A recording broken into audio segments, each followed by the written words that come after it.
안녕하세요. 행복씨앗입니다. 오늘도 주식시장에 영향을 미쳤던 주요 재료와 시장 수급을 살펴보면서 하루를 마무리하는 시간을 가져볼까 합니다. 오늘 여러분들께 드리고 싶은 말씀은 저 화면에서 보시는 것처럼 위기라는 것은 아직 시작도 안 했다라는 말씀을 드리고 싶어요. 그래서 여러분들이 혹시라도 투자를 함에 있어서 현재가 저점인 것으로 생각하고 돈을 갖다가 몰빵을 하면 안 된다는 말씀을 드리고 싶어요. 왜 그러냐면은 일단 뭐 최근에 시장이 우리나라뿐만이 아니라 전 세계 주식 시장이 이렇게 많이 하락을 했습니다. 시장이 저렇게 하락을 했고 또 정부에서는 공매도 금지 조치까지 꺼내들었죠. 그렇다 보니까 사람들은 지금 예전에 비해서 일단은 싸게 느껴지고 또 각국 중앙은행이 돈을 푸는 마당에 유동성을 공급하고 있고 정부에서는 공매도까지 하지 말아 했으니 그럼 지금쯤은 바닥이 아닐까 생각할 수도 있다 이 말이에요. 그런데 그렇지는 않아요. 지금 오늘 프로그램 매매 현황을 보면은 프로그램에서 876억 원 정도 되는 순매도가 있었습니다. 그런데 오늘 시장 수급을 살펴보면은 금융투자 쪽에서 5,306억 원 정도 되는 순매도가 나왔다 이 말이에요. 그 말은 뭐냐? 프로그램 매매 이외의 다른 매도가 있었다 이 말입니다. 그러면 오늘 시장이 하락했기 때문에 저 중에는 공매도도 있었을 것이고 또 세력도 우리와 마찬가지로 손절을 할 수가 있습니다. 손절 물량도 있었을 수가 있습니다. 그러니까 공매도 금지라고 해서 더 이상 이제 세력들이 안 판다 이렇게 생각하시면 절대 안 된다는 말씀을 드리고 싶은 거예요. 자, 일단은 시장을 갖다가 이렇게 예전보다 좀 싸졌다고 해서 정부에서 공매도를 갖다 하지 마라 했다고 해서 시장을 쉽게 바닥이라 예측을 하면서 몰빵을 하면 안 된다는 말씀을 드리는 거예요. 일단 기준금리 이야기를 조금 하도록 합시다. 자, 미국에서 기준금리를 0%로 낮춰버렸어요. 얼마 전에 0.5%로 낮추었다가 최근에 다시 1%를 더 낮춰가지고 이제 미국 기준금리는 빵입니다. 빵. 미국에서 저렇게 0%로 기준금리를 낮추면서 돈을 풀자 우리나라에서도 오늘 오후에 기준금리를 0.5% 전격적으로 인하를 했습니다. 드디어 우리 대한민국에서도 기준금리 0%대 금리를 구경하게 되었어요.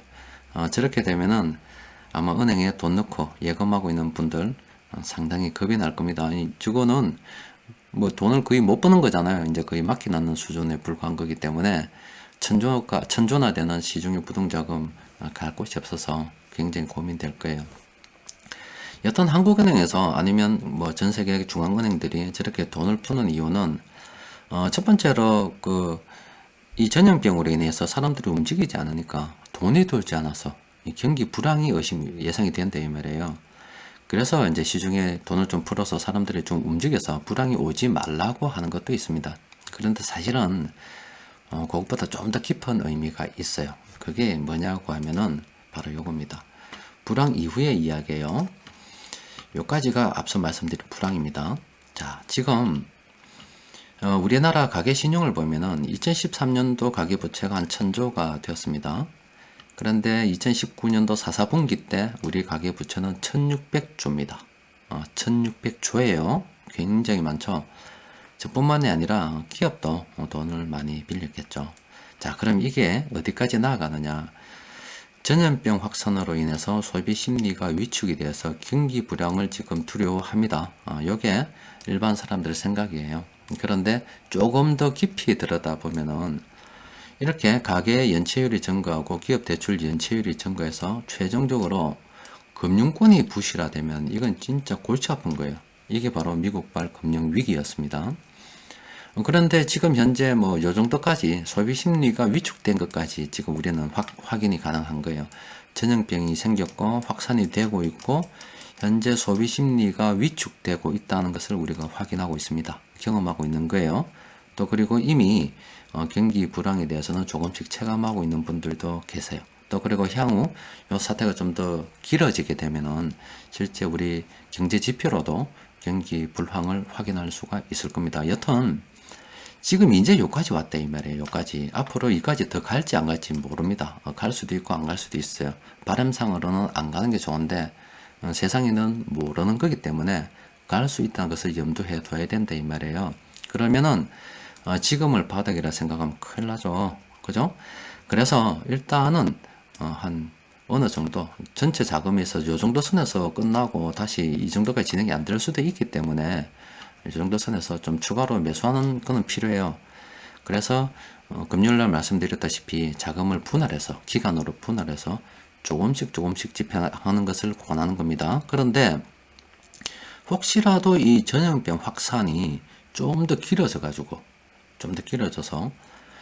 정말로 이제 대출 낸 사람들도 더 이상 못 버티겠다고 하면서 하나하나씩 부도 펑크나기 시작하면 그게 이제 이 금융 부실로 연결되는 거예요. 그래서 만약에 이런 사태가 발생이 되면 그때는 정말 골치 아픈 거고, 또 다른 쪽으로 생각해 보면은 투자에 있어서는 굉장히 좋은 기회가 그때 최종적으로 올 수가 있기 때문에 여러분들 자금 집행 신중하게 하셔야 돼요. 자, 이와 관련해서 요거 우리나라 상황이고요. 관련해서 미국도 잠시 말씀드리면은 일전 말씀드렸죠. 사우디하고 러시아하고 한번 싸워가지고 원유 가격이 하락하니까 미국의 시엘가스 업체가 도산될 것이 우려된다 이 말이에요. 그래서 트럼프 대통령은 국가 비상사태를 선포하고 또과 동시에 전략 비축유를 매입하겠다 이런 이야기를 했습니다. 이렇게 시간을 일단 벌어두고서 트럼프 대통령은 뛰어갈 겁니다. 사람들 보냈을 거예요. 사우디도 보내고 러시아도 보내고 너 싸우지 마라 이렇게 이야기할 거예요. 또 그리고 만약에 너가 싸워가지고 진짜 이 금융권 부실로 이어졌다, 시스템 위기가 왔다, 우리만 망하는 게 아니고 다 죽으니까 너가 싸우지 마라, 뭐 이런 이야기 저런 이야기 아마 회유 정책을 할 거예요. 일단 시간을 조금 번 거예요. 일단 미국에서도 저 기준금리를 0%로 만든 것은 바로 이겁니다. 최종적으로 금융권이 부실될까 이게 두려운 거예요. 이게 되면 어떤 일이 발생되냐면 이걸 바로 금융 시스템 위기라고 하는 건데, 예전에 2008년도 미국발 금융위기 때 리먼 브러더스라고 하는 하나의 금융기관이 부실해졌어요. 그 이후에 AIG도 파산하고 해서 이 전체 금융기관 부실로 연결이 될 조짐을 보인 거예요. 그래서 미국 정부에서 부랴부랴 사람들 다 끌어모아가지고 금융권에 있는 사람들 끌어모아서 국민 세금으로 줄 테니까 일단 메워라, 채워라. 너가 절대 망하면 안 된다 이래서 채운 거예요. 그래서 겨우겨우 살려난 겁니다. 그런데 저게 부실이 정말화돼서 금융회사들이 망해버리면 여러분들 한번 상상을 한번 해보세요. 여러분들 은행에 넣어놓은 돈 더 어디로 가는 거예요. 또 그리고 여러분들이 다른 사람들하고 거래할 때 돈으로 이제 은행으로 넣었다 뺐다 하잖아요. 거래 자체도 안 될 뿐더러 기업도 마찬가지고 이 나라의 이 시스템 자체가 완전 날아가 버리는 겁니다. 그래서 그런 사태가 오면 안 되는데 진짜 왔다 가라면 끝나는 거예요. 그래서 그까지 안 가기를 기도해야죠. 여튼 뭐 정부에서도 중앙은행에서도 최대한 노력을 해서 요 정도 선에서 마무리 지을 수 있도록, 가능하면 소비 심리 위축 정도에서 마무리되면 가장 좋고, 이게 경기 불황으로 가도 그나마 일단은 좀 되는데 골치 아픈 것은 연체율이 빠바박 증가해가지고 금융권 부실로 가버리면 이때는 진짜 골치 아픈 거니까 정부에서도 저런 사태까지 가지 않기 위해서 노력을 다 하고 있을 거예요. 그러면 우리가 앞으로 좀 봐야 될 게 뭐냐면 바로 이겁니다. 지금 오늘이에요.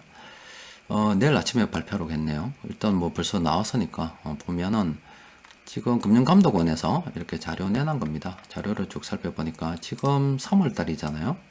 그런데 1월 달까지 자료는 나왔어요. 나와서 지금 3월인데 2월, 1월 두 달 전에 나온다 이 말이죠. 두 달 전 자료가 나온다 이 말이죠. 지금 아직은 우리가 이렇게 지금 바이러스가 이렇게 우리 사회에 확산된 게 2월부터 됐으니까, 물론 1월도 있었지만 2월부터 됐으니까 반영이 안 된 거라고 보면 돼요. 그러면 앞으로 4월 달에 놓으면 2월 자료가 나올 거고 5월 달이 되면 3월 자료가 나올 겁니다. 이렇게 그죠? 그러면은 이 가계 대출 연체가 지금 어떻게 되는지 우리가 좀 봐야 됩니다. 이건 원화 대출인데 이 대출 연체가 어떤 식으로 되는지 꼭 봐야 돼요. 저걸 참고를 해서 이걸 보는 이유는 시스템 위기로 갈 것인가 말 것인가 이걸 우리가 생각을 해 봐야 되는 겁니다. 그래서 요거를 앞으로 자세히 좀 살펴봐야 됩니다. 자, 여튼 이런 거예요. 오늘 오전에 말씀드렸듯이 이 전염병 위기 또 그리고 각종 경제 지표가 악화된다는 것은 정부에서도 중앙은행에서도 계속 일단 돈은 늘릴 수밖에 없습니다. 최종적으로 시스템 위기까지 가면 안 되니까 그냥 불황으로 끝나거나 뭐 소비 심리가 좀 약화되는 걸로 끝나버려야지, 시스템 위기로 가면 진짜 골치 아프니까 그까지 안 가기 위해서 노력을 하는데 그게 돈이 늘어나는 겁니다. 여튼 여러 정부나 중앙은행의 노력은 결과적으로 돈으로 귀결이 된다니까요. 그럼 돈이 늘어나게 되면 어떤 일이 발생이 되느냐? 여러 가지 경우가 있는데 크게 세 가지로 볼 수 있어요. 첫 번째는 얼마 전에 보여드렸던 아르헨티나입니다. 경기가 좋아서 주식시장이 상승하는 게 아니라 그냥 돈이 늘어나서 시장이 오르는 이런 일이 벌어질 수가 있고, 정말로 재수가 없으면 이런 일도 생길 수가 있어요. 일본에 잃어버린 20년. 돈이 늘어나는데 경기가 살아나지 않으면 아르헨티나와 같은 과정을 겪었다가 일본처럼 돼버리는 거예요. 저기 겁나는 거예요. 또 그리고 또 나머지 하나는 뭐 늘 그렇듯이 이렇게 회복하는 겁니다. 세 가지 경우에서 어떤 일이 생길지 모릅니다. 모르는데 제가 볼 때는 뭐 세 번째, 지금 현재 보시는 화면 이렇게 되지 않을까 싶어요. 물론 오늘 질병관리본부에서 이 전염병 관련해서 장기전을 대비하라 라고 이야기를 했어요.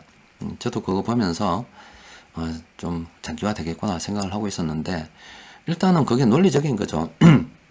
바이러스라는 것을 완전히 없앨 수는 없는 거고, 또 기술적으로 아니면 물리적으로 그걸 갖다가 어느 정도 완화시키거나 치료시키는 한계가 있기 때문에 우리가 기댈 수 있는 거는 계절인데, 이 계절도 북반구, 남반구는, 북반구는 여름을 향해서 가지만 남반구는 겨울을 향해서 가잖아요. 그 바이러스가 계속 뱅글뱅글 돌 수 있대 이 말이죠.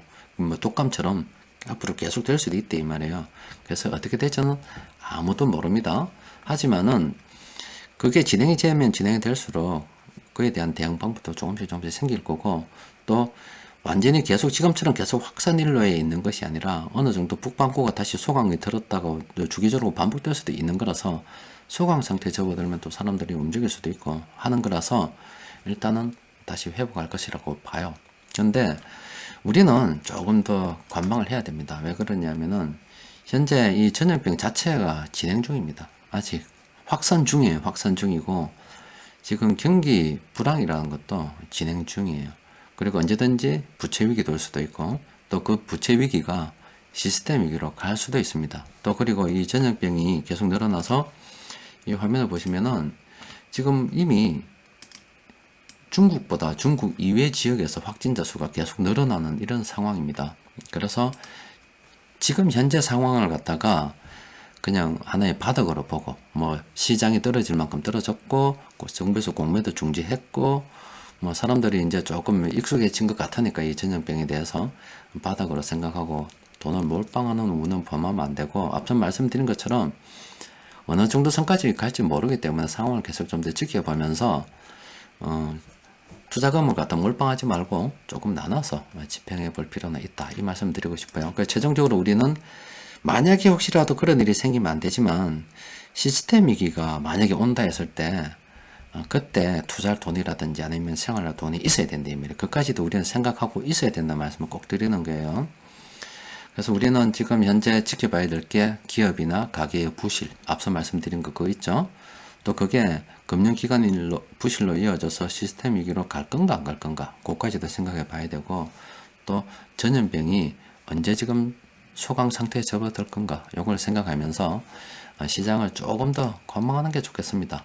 총알을 갖다가 먼저 다 쏠 필요는 없고요. 그냥 조금 더 관망하면서 그냥 현재 우리가 볼 때 그냥 딱 이게 정답입니다. 위기는 아직 시작도 안 했구나.